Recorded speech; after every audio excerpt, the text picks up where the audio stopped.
Long before you opened your eyes, before your first breath, before you even had a name, you made a choice. You sat in silence, not as a body, but as a knowing. And in that space between stars and form, you were offered 7 contracts. You didn't sign them with ink. You signed them with intention. Not because you had to, but because you wanted to. Because your soul saw something in this world worth coming for. Pain, yes. Struggle, absolutely. But also transformation, remembrance, light. And so you came, not broken, not lost, but encoded, with purpose. Now, you don't remember these contracts, not consciously, but they remember you. Every challenge, every strange coincidence, every moment that felt heavier than it should have. They weren't accidents. They were echoes of a promise, a soul agreement. And now, you're waking up, not to something new, but to something ancient. Contract 1, the agreement to forget. You didn't come here with full memory. You agreed, intentionally, to forget who you were. Why?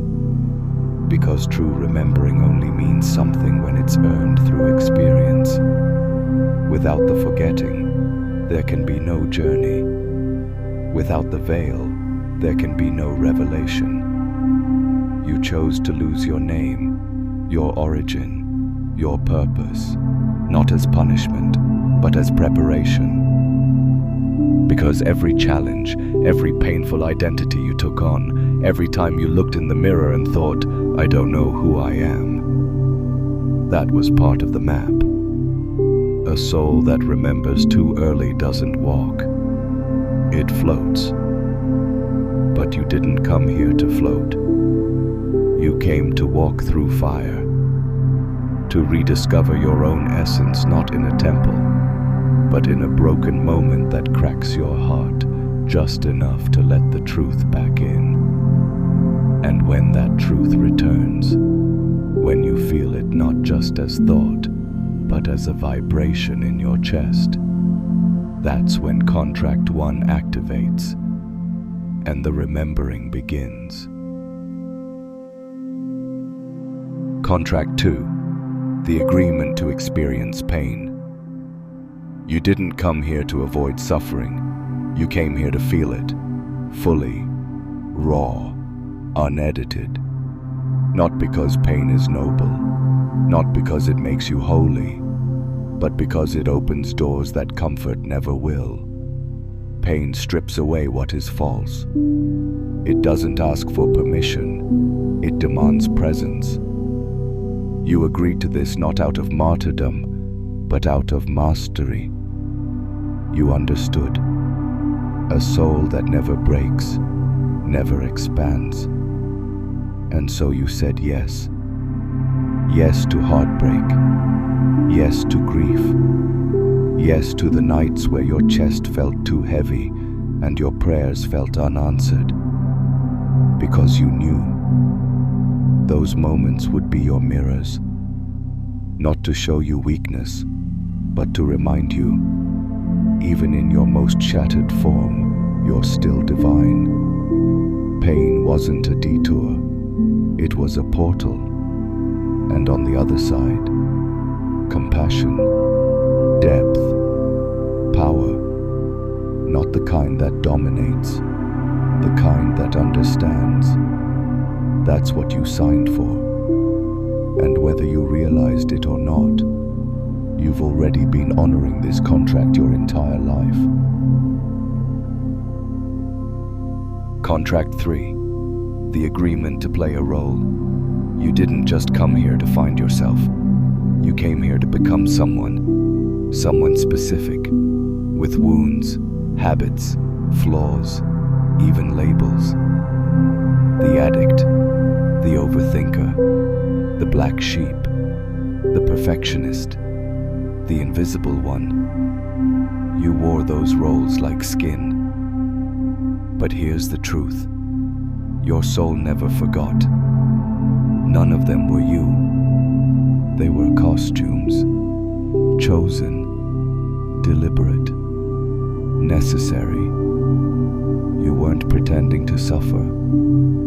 You were experiencing identity from the inside out. Because only through illusion can you learn to recognize truth. Only by becoming what you are not can you remember what you are. And sometimes, those roles weren't even for you.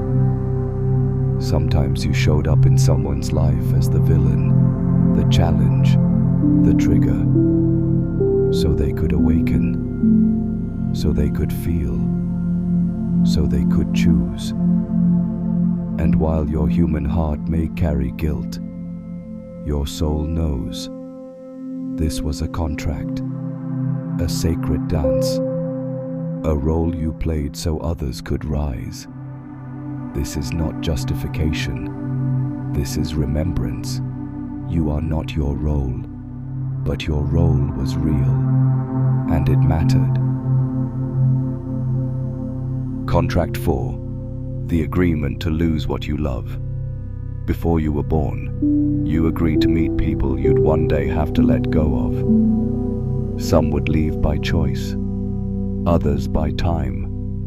Some would fade quietly, others would break you open on their way out. And still, you said yes. You agreed to feel connection, deep, soul level, beyond this lifetime kind of connection, only to watch it dissolve. Why? Because your soul didn't come here to hold on. It came here to learn how to let go without losing itself. Grief isn't proof of failure. It's the proof that you showed up fully. Love that ends isn't less sacred. It's just a chapter your soul already knew would close. But the beauty is this. Every loss brings you closer to what can't be lost. The center, the source, the eternal space within that no departure can reach.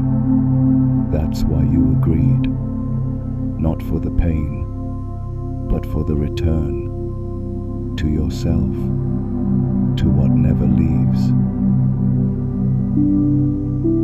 Contract 5. The agreement to carry what wasn't yours. Not all the pain you feel is your own. Not all the guilt. Not all the shame. Not all the stories running in your head started with you. Some of it was passed down from your parents, their parents, and generations who never had the space to heal. Some of it was absorbed from the people you tried to fix, the ones you loved too much to leave, or too early to understand. And still, you carried it. You didn't complain. You didn't question. You just made space. Because your soul said yes to this quiet burden. You knew that one day you'd wake up and say, "This weight doesn't belong to me." And in that moment, something sacred would happen. You'd return it, not with blame, but with clarity, not with rage, but with release. And that act alone would break the cycle. For you, for them, for everyone who came before, and everyone still to come. This wasn't weakness. It was soul-level courage. To carry, to hold, and then to let go. And Contract 6. The agreement to walk alone. You knew the path wouldn't always be crowded. You knew there'd be chapters where silence echoed louder than support. Still, you said yes, because somewhere deep in that silence, you knew something sacred waited. Solitude wasn't punishment, it was preparation. The space where your voice could separate from the noise, where your knowing could rise above the approval, where your truth could finally speak loud enough for you to hear it. You didn't lose people by accident. They didn't drift without reason. Some doors closed so you'd stop looking for answers in places you already outgrew. And when the nights got long, when it felt like no one understood, no one stayed, no one saw you, your soul whispered, "This is the part where you meet yourself." Where you remember that being alone doesn't mean being empty. It means being undistracted, available, present, unfiltered. That kind of clarity only lives in solitude, and you knew, once you met yourself in that quiet, you'd never feel truly alone again. Contract 7. The agreement to forget God. This was the deepest vow, the hardest one, the most sacred. You agreed to forget the divine, not because you turned away, but because you trusted that even in the dark, you'd find the spark again. That spark was never outside you. It was never locked in a book, or buried in a temple, or owned by anyone else. It lived in you, always. But to know it, to truly remember it, you had to experience life without it. You had to feel the ache of disconnection. You had to ask the unanswerable questions. You had to stand in front of the void and whisper, "Where are you?" Not to be abandoned, but to be led. Because when you called out from that place, the voice that answered was your own, your soul, remembering its source as itself. That's the final contract, the return, not to an idea, not to a story, but to the living, breathing truth that you were never separate. You only closed your eyes, and now you're opening them. You didn't stumble into this life. You arrived with a map, etched not in paper, but in presence. Each pain, each silence, each goodbye you couldn't understand wasn't chaos. It was choreography. 7 vows, 7 echoes, 7 sacred yeses you whispered before your first breath. To forget, so you could remember. To feel pain, so you could evolve. To play roles, so you could transcend them.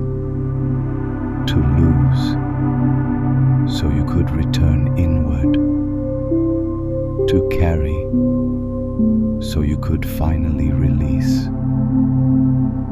To walk alone, so you'd finally meet yourself. To forget God, so you'd find divinity within. And now, you're here, reading this, feeling something stir. Maybe not loud, maybe not clear, but real. This isn't a new truth. It's an old memory, and memory never begs. It waits for the moment you're ready ready to remember. And maybe, just maybe, that moment is now. Now that you've remembered, really remembered, the question is no longer, why is this happening to me? The question is, am I ready to live as if I chose this? Because you did. Not from fear, not from karma, from wisdom. And now, with the veil lifted, you get to choose again. Will you carry what isn't yours, or return it with compassion? Will you keep reaching outward for the divine, or will you close your eyes and listen? Will you keep playing a role, or finally step back into your real self? You don't need another guru. You don't need another answer. You need remembrance. You need willingness. You need trust. In the you who signed these contracts before this body ever had a name. And if this stirred something in you, if it felt less like learning and more like coming home, then let this be your moment to say yes again, fully, consciously, now.